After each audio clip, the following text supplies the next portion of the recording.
When readers compare the four Gospels, they often notice differences, details that don't align perfectly. Dates, sequences, numbers, and even symbolic elements sometimes vary.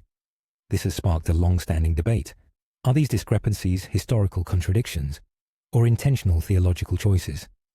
Consider a hypothetical example often discussed by scholars: the age of Jesus at the time of his death. Some traditions emphasize the age of 33, a number later imbued with theological symbolism, such as its association with the Trinity, three persons in one God, multiplied by 11, a number sometimes linked to disorder or judgment, though this interpretation varies. Others suggest that a slightly different age, like 34, could also carry symbolic weight, since 7 is the biblical number of completion, and 34 is close to 5 times 7, 35, perhaps implying near-perfect fulfillment. Critics counter that this line of reasoning risks becoming post hoc rationalization, where virtually any number can be assigned meaning after the fact. Yet numbers represent only one facet of the issue.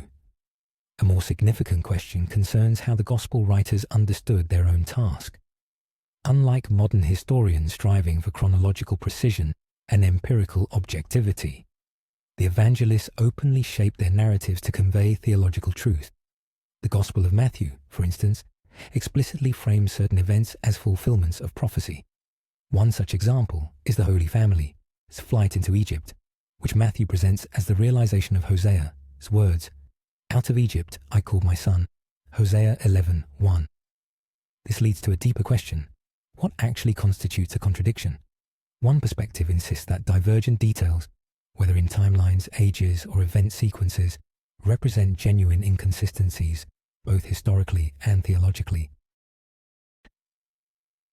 The opposing view maintains that these variations are not contradictions at all, but complementary perspectives on the same divine reality, each tailored to a specific audience and theological purpose. Ultimately, the Gospels challenge modern readers to reflect on how they approach these texts. Are they to be read as strict historical biographies, adhering to contemporary standards of factual accuracy? Or are they theological narratives in which symbolism, typology, and prophetic fulfillment take precedence over precise chronology? The answer depends not only on the texts themselves, but also on the assumptions and expectations readers bring to them.